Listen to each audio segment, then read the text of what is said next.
하시고 성령님의 인도하심 따라 우리 심령이 하나님의 임재를 체험하는 은혜의 시간이 되기를 주님의 이름으로 소원합니다.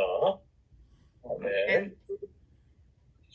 이스라엘의 고통스러운 운명 때문에 번뇌하며 기도한 다니엘에게 하나님은 자비로우신 환상으로 임하셨습니다. 미래에 나타날 하나님의 백성의 구세주, 성육신 하시기 전에 그리스도는 메시아적인 현현을 10장에서 한 사람의 모습으로 보여주십니다.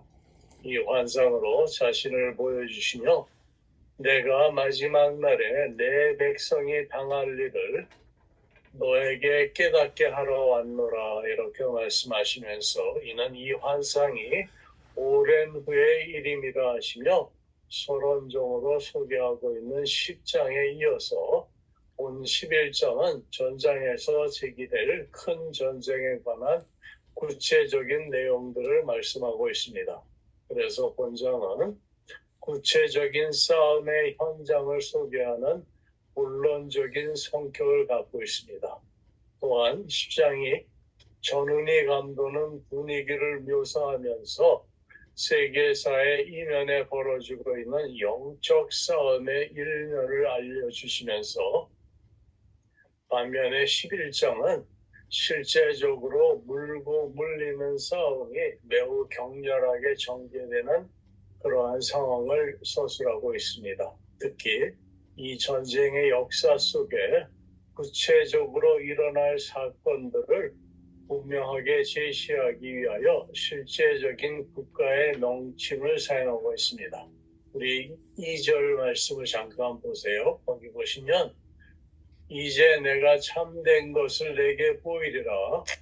보라, 바사에서 또 새 왕들이 일어날 것이요 그 외 넷째는 그들보다 심히 부여할 것이며 그가 그 부여함으로 강하여진 후에는 모든 사람을 충동하여 헬라 왕국을 칠 것이며 이처럼 나라의 이름들까지 언급하시면서 이렇게 보여주십니다. 이처럼 다니엘은 본서의 결론 부분에 이르러 하나님 계시의 내용을 구체화하는 동시에 이 세상의 역사가 하나님의 말씀이 실제화, 리얼라이제이션 또는 사실화되는 현장임을 우리에게 분명히 보여주고 있습니다. 이러한 본장은 바사와 헬라 제국의 등장을 예언하는 전반부와 남방왕과 북방왕 간의 분쟁을 묘사하는 중반부 그리고 북방왕의 승리와 패배를 묘사하는 후반부로 구성되어 있습니다. 이러한 내용을 통하여 본장은 하나님께서 종국에는 자기 백성들을 박해와 압제자로부터 해방시킨다는 사실을 보여주고 있습니다. 또한 본장 이후에 전개되는 전쟁들을 해석하는 데 있어서 단지 역사적인 측면만을 부각시키려는 시도는 바람직하지 못합니다. 물론 이러한 역사적 해석은 본장이 구체적으로 나라의 이름들을 밝히고 있다는 점과 예언이 실제적으로 역사 속에서 성취되어 가고 있다는 점 등을 근거로 제시합니다. 그러나 이러한 역사적인 해석만을 취하였을 때 몇 가지 난제가 발생하게 됩니다. 우선 이제까지 전개되었던 그 환상의 성격이 상징적이었다라는 것입니다. 이러한 사실을 생각해 볼 때 유독 이 부분만 역사적인 해석으로만 제한할 수 있겠는가 하는 것입니다. 또 다른 문제점은 본장에서 국가의 이름을 밝힌 것은 사실이지만 남북 왕국 간의 전쟁에서는 구체적인 나라나 왕의 이름은 밝히지 않았다는 점입니다. 오히려 다니엘은 구체적인 왕의 이름보다 왕의 근본적인 성향, 경향 등을 집중적으로 부각시키면서 왕이 하나님을 대적하는 양상으로 결론을 내리고 있습니다. 36절 말씀을 잠깐 보세요. 거기 보시면 그 왕은 자기 마음대로 행하며 스스로 높여 모든 신보다 크다 하며 비상한 말로 신들의 신을 대적하며 형통하기를 분노하심이 그칠 때까지 하리니 이는 그 작정된 일을 반드시 이룰 것임이라 기록하고 있습니다. 이러한 사실을 고려하여 볼 때 본장은 역사적인 해석과 아울러 영적으로 사탄의 종말론적 핍박을 미리 보여주는 예표적 의미를 내포한다고 볼 수 있습니다. 그리고 본장에서 서 있다 또는 일어나다를 의미하는 아마드란 단어가 16번 쓰였고 공격하다의 의미를 갖는 바가 12번, 돌아오다의 의미를 지키는 슈브라는 단어가 12번 나타나고 있습니다. 이러한 동사들의 빈번한 사용을 통하여 11장은 매우 역동적인 느낌을 줌으로써 세상이 권력을 뺏고 빼앗기는 매우 긴박한 싸움의 현장임을 우리에게 생생하게 가르쳐주고 있습니다. 이상과 같은 본장은 바사 제국의 쇠퇴와 헬라의 등장 그리고 적그리스도의 예표인 안티오쿠스 에피파네스의 득세를 자세히 이어나오고 있습니다.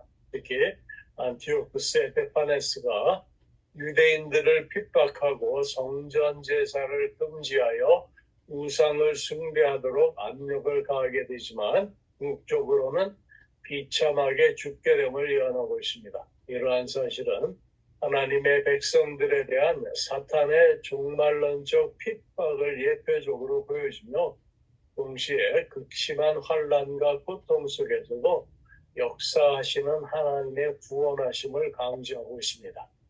그리고 바사와 헬라군의 싸움을 언급하고 있는 것으로 끝을 맺고 있는 전달락 10장에 이어서 본 11장은 그 내용들을 좀 더 자세하게 설명하고 있습니다. 바사와 헬라의 등장이 부각되는 이유는 당시의 이스라엘 백성들의 미래가 두 나라에 의하여 심각하게 위협을 받고 있는 상황이었기 때문에 하나님의 백성들에게 위로를 주기 위해서입니다. 뿐만 아니라 부정적인 상황과 환경 속에서도 하나님은 계속해서 이 세상을 통치하시는 분이심을 보여주기 위함입니다.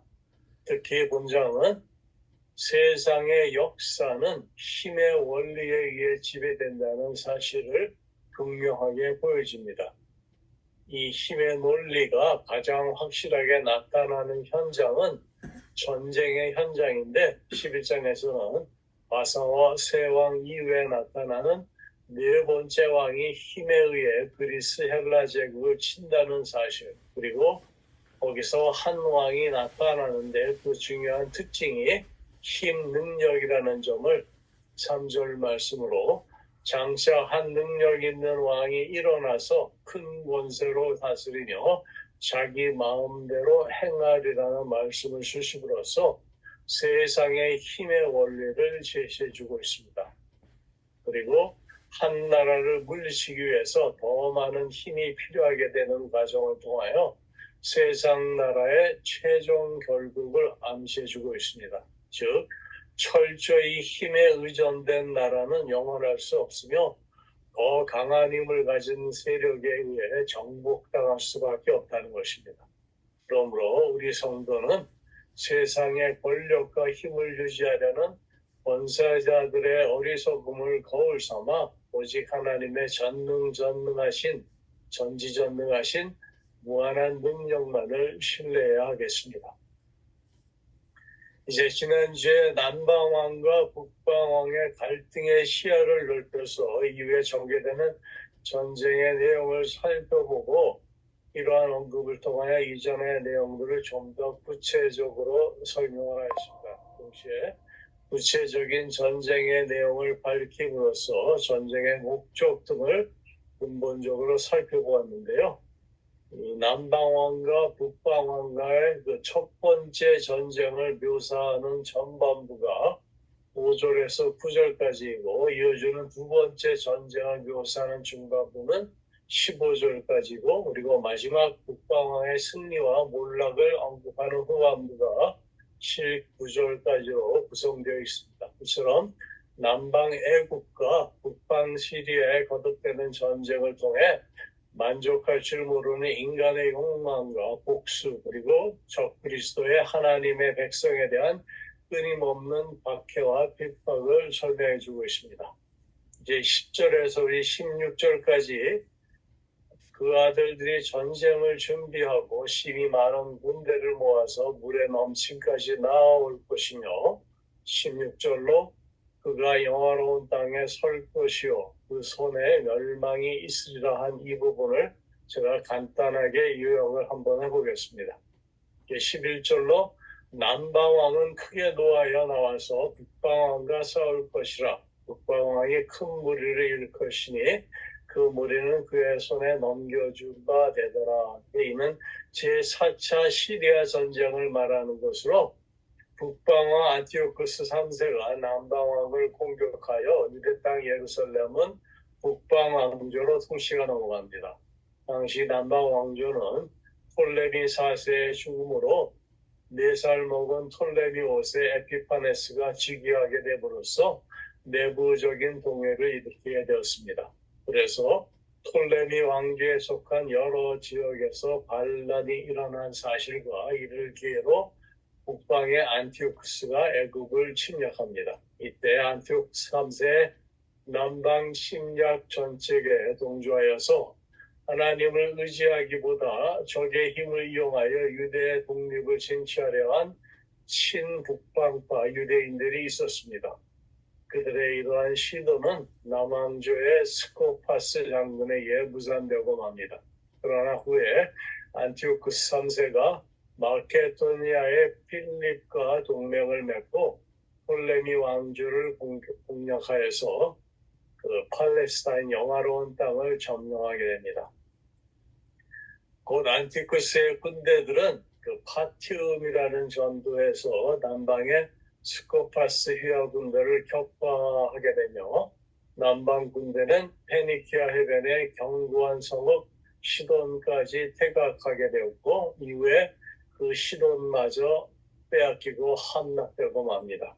그것이 BC 189년으로 유대 땅은 안티오쿠스 3세의 수중에 들어갔습니다.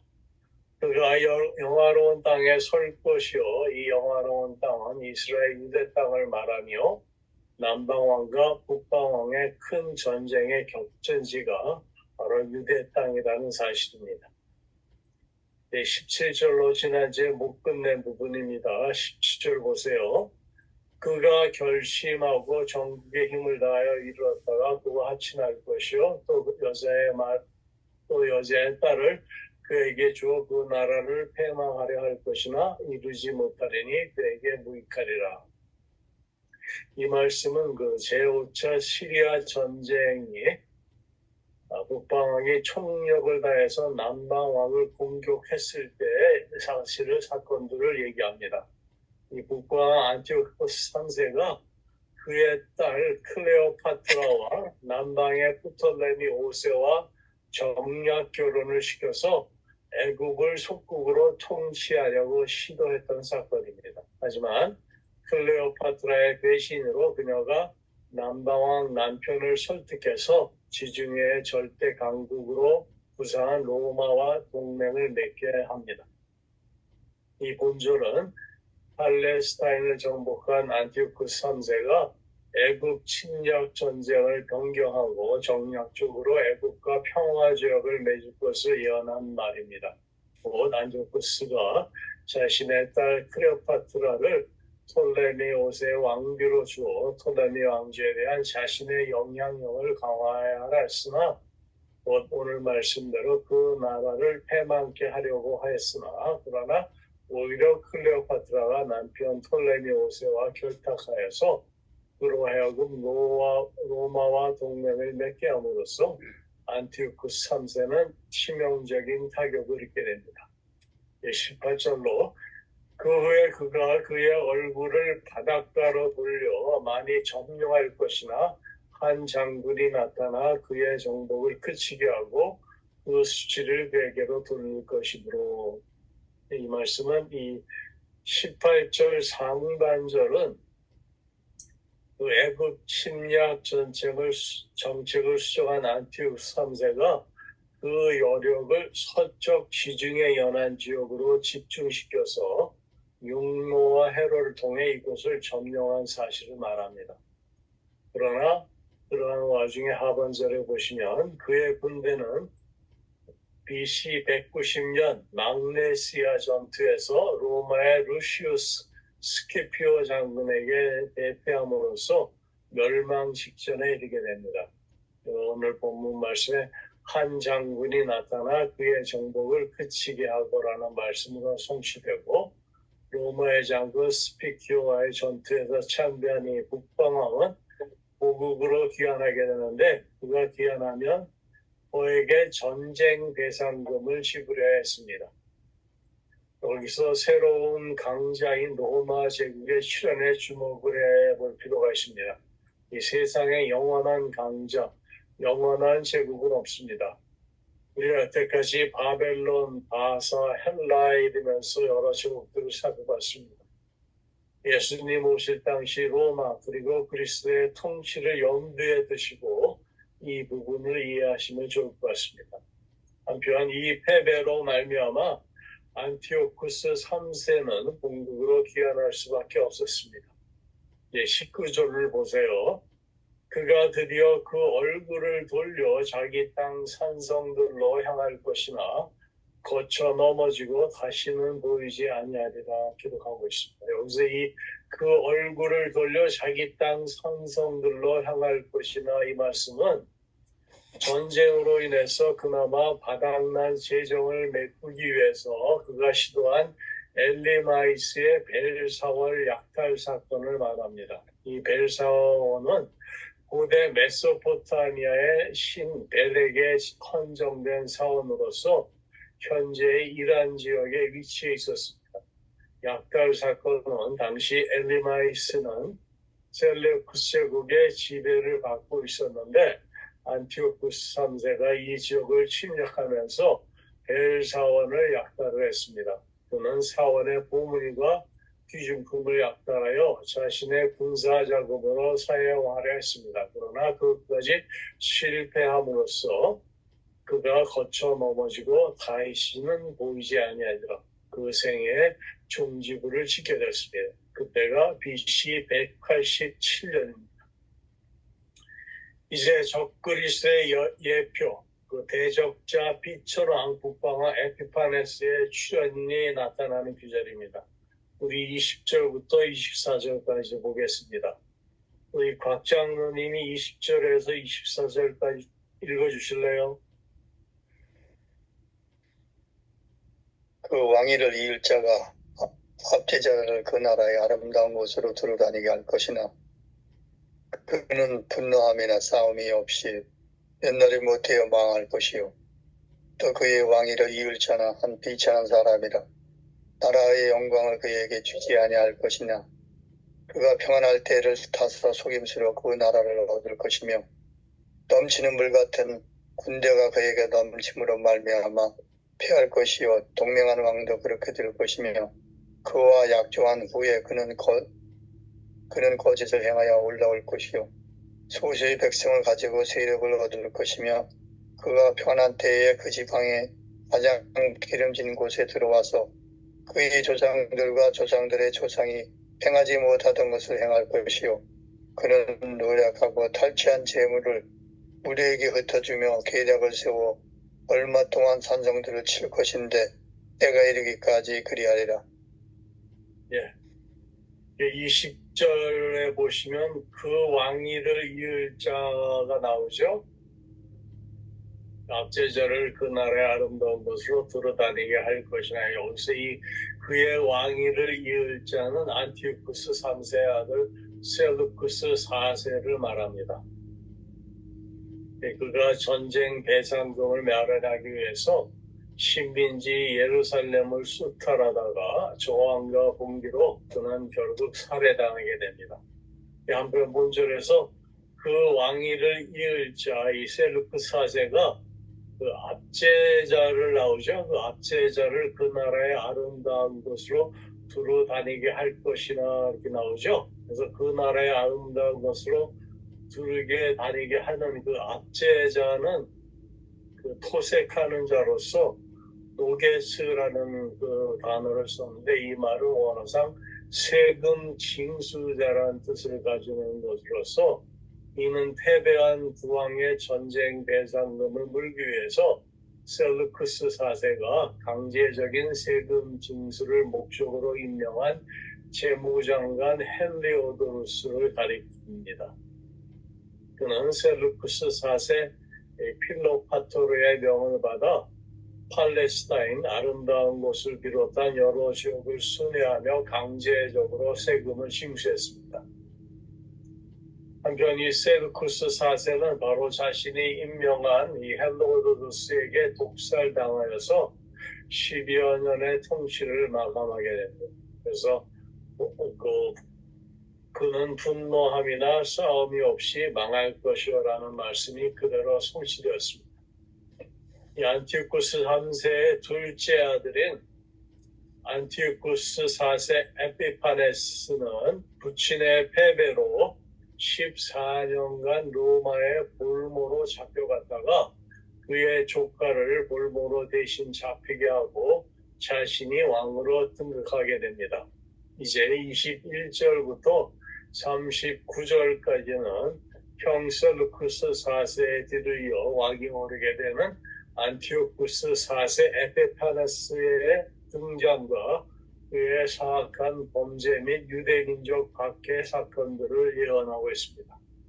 이미 그는 고린도의 8장에서 적그리스도의 전용으로 언급되어진 바 있습니다. 우리 8장을 함께 보시겠습니다. 8장을 함께 보세요. 8장 8절부터 12절로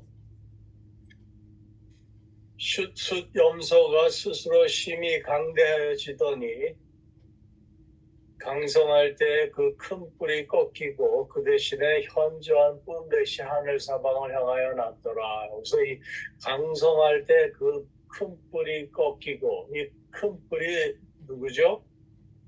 알렉산더? 그렇죠. 알렉산더 왕을 지칭합니다. 따라서 그 뿔이 꺾인다는 것은 정복 사역 중에 열교로 인한 알렉산더의 죽음을 의미하고 그 다음에 나오는 현저한 뿔렛이 하늘 사방을 향하여 났더라. 이 현저한 뿔렛이 누굽니까? 알렉산더 사후의 막려였던 4명의 장군을 말하죠. 셀루쿠스, 톨레미, 카산드라, 리스마크스 이 4명을 말합니다. 그래서 그 4명의 장군에 의해서 헬라 제국이 분할 통치된다는 사실을 가리킵니다. 그 다음에 하늘 사방을 향하여라는 말이 암시하듯이 이들 4나라들은 분할된 뒤에도 지속적으로 그들의 영토를 사방으로 넓혀갔습니다. 9절 보세요. 그중 한 뿔에서 또 작은 뿔 하나가 나서 남쪽과 동쪽과 또 영화로운 땅을 향하여 심히 커지더니 그중 한 뿔에서 또 작은 뿔 하나가 나오죠. 근데 그중 한 뿔이 어느 나라입니까?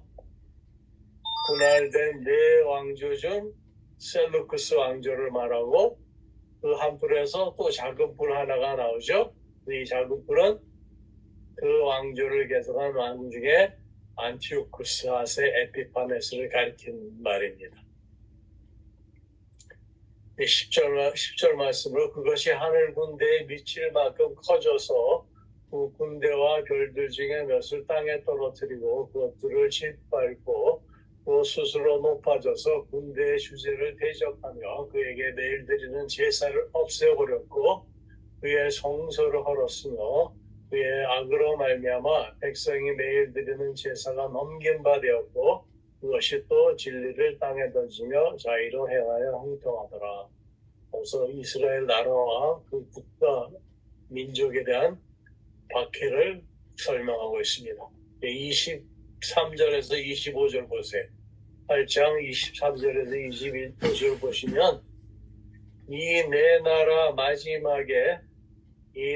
마지막에 바로 네 제국으로 갈라진 분열된 네 나라를 말합니다. 이 네 나라 마지막에 반역자들이 가득할 즈음에 한 왕이 일어나리니 그 얼굴은 뻔뻔하며 이 왕이 누구죠?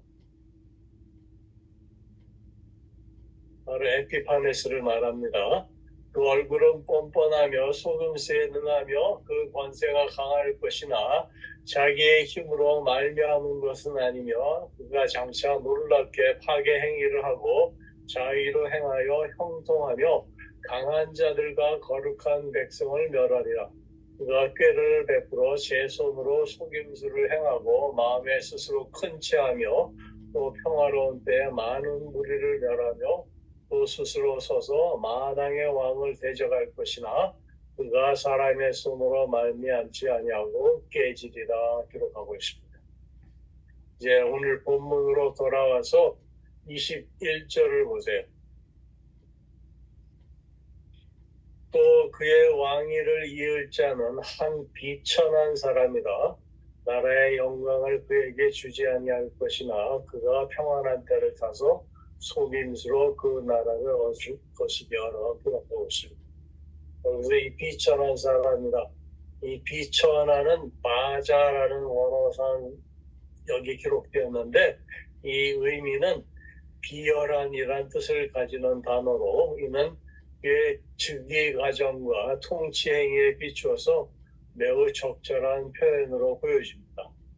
곧 야비한 폭군인 그는 안티오쿠스 3세의 둘째 아들로 국왕이 로마에 패배한 때 로마의 인질로 끌려가서 14년을 그곳에서 보냈으나 그의 형 셀루쿠스 4세의 장자 데메트리우스를 대신 인질로 잡아두게 하고 시리아로 귀환하던 중에 형의 죽음 소식을 전해 듣고 형의 독살자인 헬리오도루스를 제거하고 실질적인 왕위 계승자인 조카 데메트리우스 대신 왕위에 오르게 됩니다.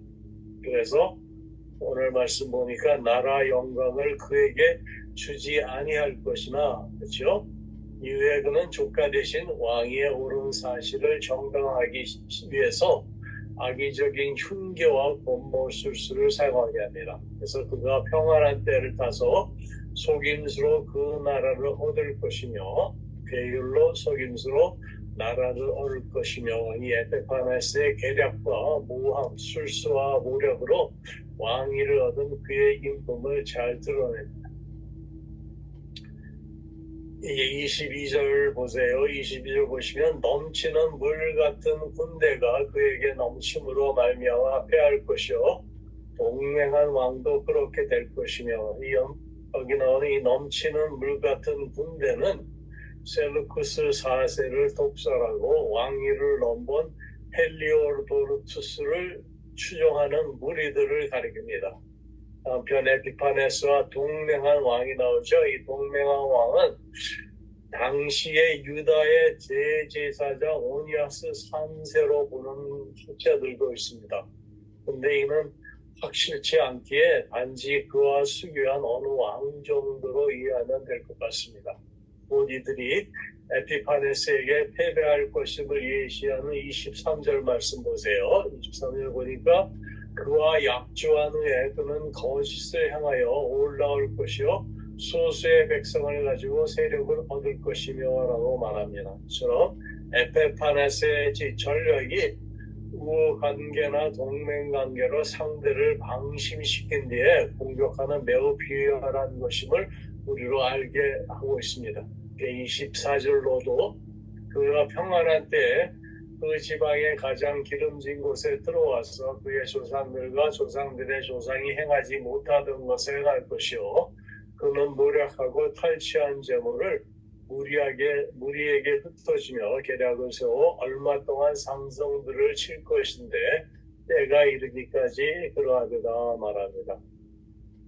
혹자는 이를 에피파네스의 그 애국 침공과 연관을 시키나 그보다는 22절에 동맹한 왕과 관련 지어서 에피파네스에 비열한 침략 전쟁의 보편적인 예를 보여주는 것으로 해석하는 것이 적당한 것 같습니다.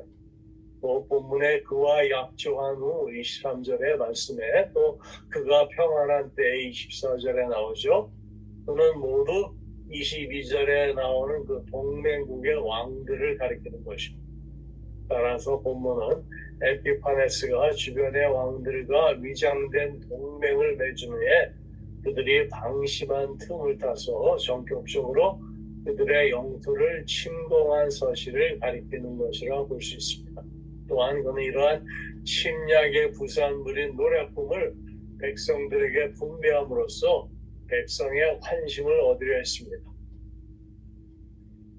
이제 25절에서 27절을 보세요. 25절에서 27절 우리 이권사님 좀 읽어주실래요?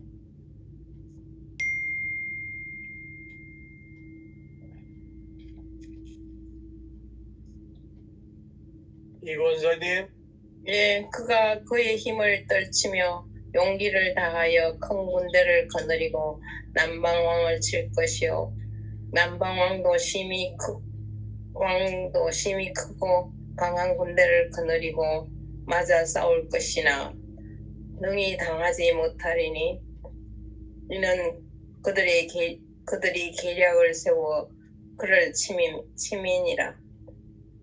그의 음식을 먹는 자들이 그를 멸하리니 그의 군대가 흩어질 것이요 많은 사람이 엎드려 죽으리라. 두 왕이 마음에 서로 해하고자 하여 한 밥상에 앉았을 때에 거짓말을 할 것이라. 이 일이 형통하지 못하리니 이는 아직 때가 이르지 아니하였으므로 이 일이 이루어지지 아니할 것임이니라. 네. 25절부터 27절의 내용은 그 6차 시리아 전쟁으로 안티오쿠스 4세 에피파네스가 큰 군대를 일으켜 남방을 공격하고 26절에 보시면 그의 음식을 먹는 자들, 곧 프톨레미 6세의 측근들을 모략으로 속여서 내란에 빠뜨려서 남방왕을 포로로 삼지만 30절 보시면 거기에 기뜸의 배들이 나옵니다. 30절 보세요. 지금 보시면 서두에 기뜸의 배들 나오죠. 이곳 치는 강자 로마 제국을 가리킵니다. 이 로마 제국의 개입으로 다시 본국으로 돌아가게 됩니다. 그러나 승전으로 교만해진 에피파네스는 돌아가는 길에 유대 땅 예루살렘에서 성전 모독과 엄청난 박해를 저지릅니다. 이런 역사적 배경이 그 외경 마카베오 상하에 기록되어 있습니다. 제사장 마따디아와 유대 제사장 마따디아와 그의 아들들의 저항과 박해, 순교와 배교 그리고 천사 미가엘의 도움으로 마침내 승리하는 그러한 역사를 기록하고 있습니다. 25절, 26절로 그가 그의 힘을 떨치며 용기를 하여 큰 군대를 거느리고 남방왕을 칠 것이요 남방왕도 심히 크고 강한 군대를 거느리고 맞아 싸울 것이나 능히 당하지 못하리니 이는 그들이 계략을 세워 그 계략이 얼마나 나옵니다. 그를 치느니라. 그의 음식을 먹는 자들이 그를 멸하리니 그의 군대가 흩어질 것이요 많은 사람이 엎드려 죽으리라. 이 에피파네스의 1차 침공이 예언된 것이 자신의 누이였던 그 클레오파트라 앞에 나오죠. 그 클레오파트라를 정략 결혼으로 남방왕에게 시집을 보냈었죠. 이 클레오파트라의 아들 조카 톨레미 6세가 그때 이제 왕이었었는데 이 필로테미 그 6세 이름이 필로메트로입니다. 그 남방을 공격하여서 그를 포로로 잡게 됩니다.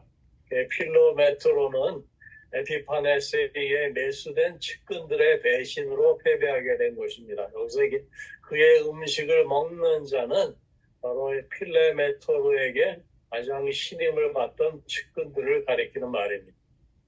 27절 보세요. 이 두 왕이 마음에 서로 해하고자 하여 한 밥상에 앉았을 때 거짓말을 할 것이라. 일이 형통하지 못하리니 이는 아직 때가 이르지 아니하였으므로 그 일이 이루어지지 아니할 것입니다. 남방왕 톨레미 6세가 포로로 잡혀간 애굽은 대신 그 동생 톨레미 7세 피스콘을 왕으로 홍립하게 됩니다. 이러한 배경 속에서 에피파네스는 애굽에 대한 자신의 영향력을 가중시키려는 의도에서 감금된 톨레미 6세와 강제적인 평화조약을 맺고 애굽 땅을 알렉산드리아를 중심한 톨레미 7세와 멤피스 지역을 중심한 톨레미 6세의 왕국으로 분열시키려고 시도를 했습니다. 그러나 그 내막에는 분열을 통한 남방 세력의 약화를 기회로 남방 애굽에 대한 주도권을 지려는 에피파네스의 탐욕과 상대적으로 이를 자신의 복수를 위해 때를 기다리려는 톨레미 6세의 상반된 목적이 숨어 있었습니다. 동상이몽이라고 말할 수 있죠. 이 두 왕이 마음에 서로 해하고자 하여 한 밥상에 앉았을 때 거짓말을 할 것이라 이 구절에 이 상황을 얘기해 주고 있습니다. 결국 이 평화조약이 후일에 톨레미 6세와 톨레미 7세의 연합으로 이어지고 그리고 포필루스 라에나스 장군이 이끄는 이 로마 군대의 간섭으로 파기되고 맙니다. 그래서 마지막 절에 일이 형통하지 못하리니 이는 때가 이르지 아니하였으므로 그 일이 이루어지지 아니할 것입니다. 이 말씀을 얘기하는 겁니다. 10장에서 제기된 이 큰 전쟁에 관한 구체적인 내용들이 계속해서 소개되고 있습니다. 물고 물리는 싸움이 격렬하게 전개되는 상황이 전쟁의 역사 속에서 구체적으로 일어날 것임을 분명하게 제시하고 있습니다. 이러한 전쟁 세상의 역사는 힘의 원리에 의해 지배된다는 사실을 우리에게 여실하게 보여줍니다. 힘의 원리가 가장 확실하게 나타나는 모습은 바로 전쟁인데 한 나라를 물리치기 위해서 더 많은 힘이 필요하게 되는 과정을 통하여 세상 나라의 종국을 보여줍니다. 즉 철저히 힘에 의존된 나라는 영원할 수 없으며 더 강한 힘을 가진 세력에 의해 정복당할 수밖에 없습니다. 이처럼 다니엘은 본서의 결말 부분에 이르러서 하나님 계시의 내용을 구체화하는 동시에 이 세상의 역사가 하나님의 말씀으로 현실화되는 과정을 우리에게 분명하게 보여주고 있습니다. 사랑하는 성도 여러분, 신실하신 하나님을 왕으로 섬기지 않으면 비천한 자의 통치를 받는 노예가 되듯이 하나님의 말씀을 섬기지 않으면 세상적인 권세, 돈의 노예, 쾌락의 노예, 명예의 노예로 우리도 전락할 수 있게 됩니다.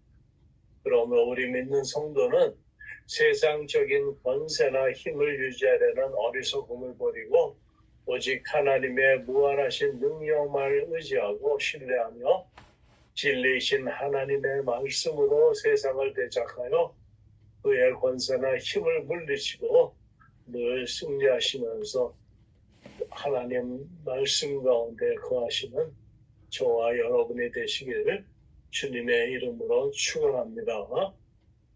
네. 우리 잠깐 기도하시겠습니다.